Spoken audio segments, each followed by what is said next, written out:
asalaamaaleykum mbokk yi déglu dal leen ak jàmm la xew ci assemblée nationale samedi bi ñu jógee tey jii de moom la autolikaay bii di Sud Quotidien daal di xëyee ndaxte foofu dañ fa waroon a amal débat d'orientation budgétaire wante autolikaay bii di Sud Quotidien moo ngi ñuy xamal ne ñii nga xam ne de ñoom ñooy député yi rawatina nag ñi bokk ci majorité bi te bokk ci coalition Benno Bokk Yaakaar dañoo ne ala mukk comme kay kii di Ousmane Sonko dafa daal di xamle ne moom du taxaw ci kanamu député yi ngir def li di déclaration de politique générale comme kay ñoom du ñu nangu nag kenn ku bokk ci moom wala boo kenn ku mu jiite ñëw nag di fi daal di amal ab waxtaan autolikaay bii di Sud Quotidien di ñu xamal kon ne noonu la mbir ya demee fële nga xam ne moom mooy ci assemblée nationale bureau bi nga xam ne kon moom moo fa nekk daal di xamle ne ñoom daal débat d'orientation budgétaire bi nga xam ne dañ ko fa waroon a amal ñoom dañoo koy daal di gàntal Abdou Mbow moom mi nga xam ne kon moom moo yëkkati ay kàddoom te mu daal di bokk ci bureau bu assemblée nationale bokk yi ci député yu bàyyeekoo ca coalition Benno Bokk Yaakaar moom mooy xamal ki nga xam ne de moom mooy Ousmane Sonko ne comme dafa bañ ñëw jàkkaarloo ak ñoom def li nga xam ne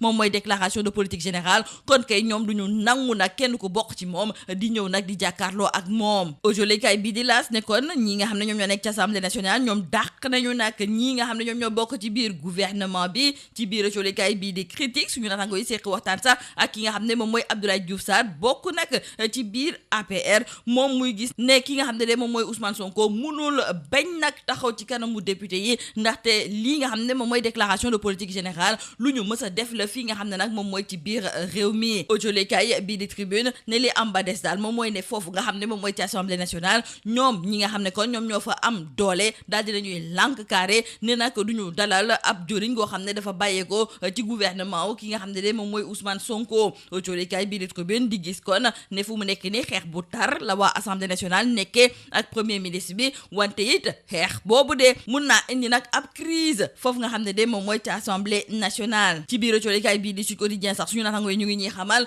ne xëccoo boobu nga xam ne kon moom moo am foofu nga xam ne moom mooy ci assemblée nationale suñu may tuulee de mun na mujjee indi ñu tas li nga xam ne de moom mooy assemblée nationale ki wax li ni mel moom mooy docteur Momar Thiam nekk spécialiste en communication politique moom moo nekkoon ganub émission bii di objection fii ci biir rajo Sud FM muy xamle ne foofu nga xam ne kon moom mooy ci assemblée nationale su fekkente ne nag indiwundu ay coppite jëmale ko ci wàllu règlement intérieur bi suñu may tuulee de tasaar nag lañu nar a mujjee ak li nga xam ne de moom mooy assemblée nationale boobu moom moomu di docteur Momar Thiam daal di gis kon ne njiitu réewum Sénégal di Bassirou Diomaye Diakhar Faye moom constitution bi may na ko nag mu tasaar li nga xam ne de moom mooy assemblée nationale loolu nag moom moo tax ba moom la mu gëm moom mooy ne faw nag waxtaan daal di am ci assemblée nationale ñu xool ba xam naka la ñuy mën a fexe ba indi ay coppite ci règlement intérieur bi fexe nag ba ki nga xam ne de moom mooy Ousmane Sonko war a mën a ñëw nag def li nga xam ne de moom mooy déclaration de politique générale ba léegi ci biir autolikaay bii di Sud Quotidien Théodore Chérif Monteil moom mi nga xam ne kon nekkoon na député moom sax la mu gis moom mooy ne njiitu réewum Sénégal di Bassirou Diomaye Diakhar Faye moom moo war a bind nag conseil constitutionnel ngir ñoom ñu daal di yey yàbbi nag jëmale ko ci xëccoo bi nga xam ne moom moo am ci diggante premier ministre ak waa assemblée nationale moom mu nekkoon ganub émission bii di jury du dimanche fële nga xam ne moom mooy ca iRadio daal di ne gis ne am na ay manquement yu ñu nemmeeku nag ci wàllu règlement intérieur bi wante loolu nag warul mun a tax ba ki nga xam ne de moom mooy Ousmane Sonko lànk carré ne nag du amal déclaration de politique générale bi ci kanamu ñi nga xam ne ñoom ñooy député yi ñu desandi ak jëriñ gu njëkk gi di Ousmane Sonko ndaxte yow coolikaay bii di Le Soleil mi ngi ñuy xamal ne démb demoon na fële nga xam ne moom mooy ca Colobane ba mu fa jógee dem na ba fële nga xam ne moom mooy ca plage bu Anse Bernard fa mu njëkk a dem muy marché Colobane foofu nag ki nga xam ne de moom mooy Ousmane Sonko daal dinay woo maire yi nga xam ne ñoom ñooy amal ay opération de déguerpissement ngir daal ñu daal di koy dakkal ba ci kanam feneen fa mu dem muy ca plage bu Anse Bernard foofu moom daal dinay gis ne ab caxat-caxate dëggantaan moom moo fa daal di am fële nga xam ne kon moom mooy ca Colobane autolikaay bi di Le Quotidien mi ngi ñuy xamal ne joriñ gu njëkk gi di Ousmane Sonko ba mu fa yegsee dafa daal di daje ak ay marchands ambulants yu mer ba fut ngir nag dalal seen mer googu moom moo tax ba ki nga xam ne de moom mooy Ousmane Sonko daal di xamle ne opération de déguerpissement yi dinañu ko daal di dakkal ba ci kanam ak kanam ci biir autolikaay bi di L'Info suñu naataango yi kon daal dinañuy gis ne kii di Ousmane Sonko jox na calmant ñi nga xam ne kon ñoom ñooy ambulants yi bés bi Le Jour daal di gis sax ne foofu nga xam ne moom mooy ca Colobane dafa mel ni ne maire ba fa nekk bokk ci taxawu Sénégal moom de kii di Ousmane Sonko ak Abass Fall dafa mel ni dañoo yëkkati ay kaddu daal di koy teg ci ndoddam jëmale ko nag ci wàllu déguerpissement yi nga xam ne moom moo fa am loolu sax moom moo tax boo coolikaay bii di bés bi Le Jour gis nag ne xeex bu tar ma ngay tàmbali ca Colobane ci diggante waa PASTEF ak tamit waa taxawu Sénégal fële nga xam ne kon kon moom mooy ca plage bu Anse Bernard autolikaay bii di Rewmi Quotidien mi ngi ñuy xamal ne ba fa jëwriñ gu njëkk gi di Ousmane Sonko demee ci la daal di gis nag ne foofu de am na ay suuf yoo xam ne dañu koo jaay te loolu ki ko def du keneen ku dul Macky ma ngi koy def nag boobu fekk na daal ne mandat am jeex na. plage bu Anse Bernard autolikaay bi di 24 heures mi ngi ñuy xamal ne foofu sax bépp liggéey boo xam ne dañ ko fa doon amal daal dinañu koy dakkal léegi sax plage boobu président Bassirou Diomaye Diakhar Faye daf ko fas yéene nag jébbal askan bay yeewoo fii ci biir Dakar loolu nañu autolikaay bii di yor bi di xamal. ñu jeexalee ko di souhaiter joyeux anniversaire radio Sud FM tey ji nga xam ne ci benn fan ci weeru juillet mi ngi am fanweeri at ginnaaw ba ñu ko fi daal di taxawale ak léegi. autolikaay bii di Sud Quotidien di ñëwaat sax ci ay kaddu yi nga xam ne dem si yàlla Babacar Touré fësaloon na ko ba ñu bindoon ko ci biir autolikaay bii di Sud Quotidien ci benn fan ci weeru juillet bu atum 2020 ci kaddu yu mu ci yëkkati woon Babacar Touré doon ñëwaat ci naka la ñuy taxawalee rajo Sud FM ñi nga xam ne nag ñoom ñoo ci dugal seen loxo ak tamit fan la ñu bëggoon a jëmale li nga xam ne kon moom mooy rajo boobu moom mu gis sax ne dafa nekk ab rajo boo xam ne ñii nga xam ne ñoom ñoo ko taxawal seen yitte du leneen lu dul gën a fësal baatu askan wi yëpp la radio des gens qui parlent aux gens loolu la Babacar Touré xamle woon tey ji kon ci fanweeri at yi nga xam ne moom la rajo Sud FM am ñu ngi leen di souhaiter joyeux anniversaire di sargalit ñii nga xam ne ñoom ñooy suñuy auditeur lii moo nekkoon mbokk yi li gën a fës si biir autolikaay yi ñu leen di ñaanal njeexte lu bës ak jàmm Mesdames et messieurs, bonjour. Le débat d'orientation budgétaire qui devait se tenir ce samedi n'a finalement pas eu lieu et pour cause, le bureau de l'Assemblée nationale a décidé de surseoir à ce débat. Les raisons de cette annulation, nous disent nos confrères du journal Sud Quotidien, sont liées au refus du Premier ministre Ousmane Sonko de tenir sa déclaration de politique générale dans une Assemblée nationale où le règlement intérieur a été falsifié. Ainsi donc, le bureau de l'Assemblée nationale dénonce les propos discourtois du Premier ministre Ousmane Sonko qui, selon Abdou Mbow, a voulu réduire l'Assemblée nationale à sa simple expression en soutenant mordicus ne pas reconnaître le Parlement et qu'il ne viendrait pas tenir sa déclaration de politique générale et qu'il allait le faire devant un jury populaire. Mais de qui se moque-t-on? Ajoute Abdou Mbow. Pour ce dernier, le Sénégal n'est pas une rue publique. Le Sénégal est une république et dans une rue publique, on peut faire une DPG, mais l'institution qu'ils incarnent et le respect des institutions qu'ils veulent n'acceptent pas cela. Le bureau de l'Assemblée nationale, nous disent toujours nos confrères du journal Sud Quotidien, a demandé au président de l'Assemblée nationale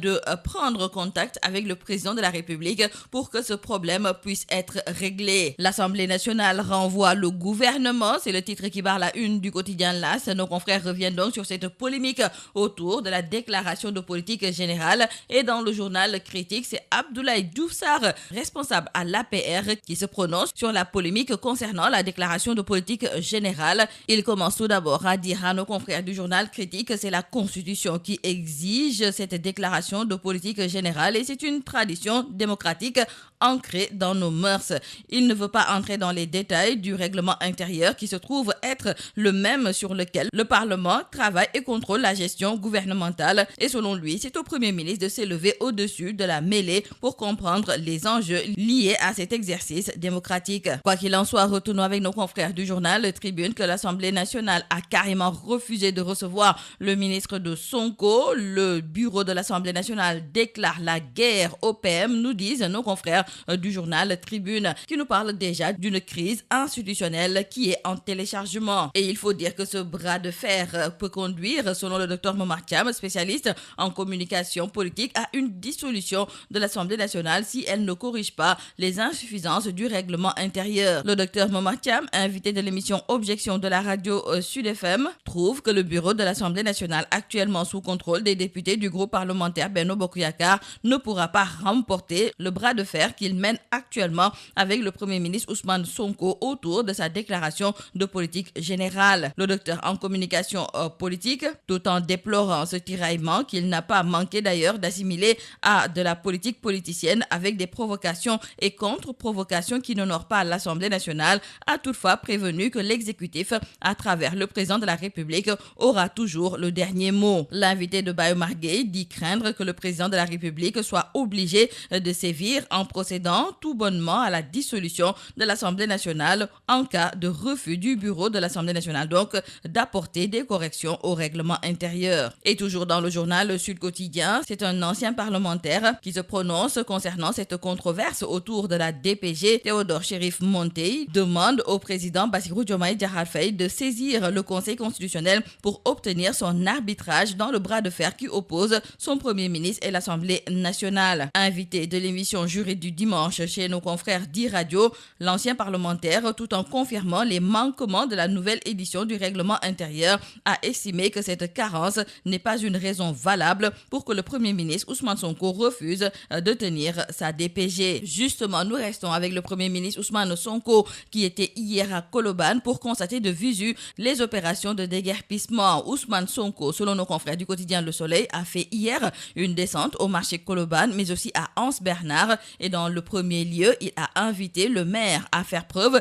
de tolérance en attendant de trouver les meilleures solutions. Au deuxième endroit, il a décelé et dénoncé une prédation foncière. Nos confrères du quotidien Le Quotidien reviennent également sur le passage du premier ministre à Colobane où Ousmane Sonko a fait face à des ambulants surexcités. Et pour calmer leur colère, Ousmane Sonko demande l'assouplissement des opérations. Le premier ministre met la pédale douce, c'est d'ailleurs le titre qui barre la une du journal L'Info. Dans le journal Besbi Le Jour, nos confrères ajoutent qu'Ousmane Sonko prône plus d'humanisme dans le déguerpissement pour le moment et annonce des financements de la DER. Cependant, nos confrères trouvent qu'avec ces insinuations de Sonko et de Abbas Fall contre le maire Tahaou de Colobane et des accusations des marchands ambulants, c'est une sorte de bataille qui se mène donc entre Pastef et Tahaou Sénégal, et Colobane a été le théâtre des opérations. Retenons également avec nos confrères du journal Rewmi Quotidien que le premier ministre Ousmane Sonko s'est rendu à la plage de L'Anse-Bernard et selon nos confrères, Sonko a encore sorti de nouveaux cafards de maquis. Selon le premier ministre, le morcellement a été fait quelques mois avant la fin du mandat du président sortant. Nos confrères du journal 24 heures, eux aussi, écrivent que concernant le lotissement à la plage de L'Anse-Bernard et environ, l'exécutif freine tous les travaux. Donc retenons avec nos confrères du journal Yor Yorbi que le président Bassirou Diomaye Diakhar Faye a décidé de restituer la plage de L'Anse-Bernard aux Dakarois. Et nous terminons par souhaiter un joyeux anniversaire à la radio Sud FM qui ce lundi 1er juillet célèbre ses 30 années d'existence. Et à cette occasion, nos confrères du journal Le Sud Quotidien publient in extenso le papier paru dans les colonnes de Sud Quotidien le 1er juillet 2020. Et dans cet article qui parle et retrace le contexte d'une première libération des ondes au Sénégal, Feu Babacar Touré avait immortalisé cette date symbolique. Pour Feu Babacar Touré, Sud FM Sen Radio, c'est la radio des gens qui parlent aux gens. Joyeux anniversaire à nous, mais aussi joyeux anniversaire à vous, les auditeurs de la radio Sud FM. C'est tout à vos journaux et très bonne lecture.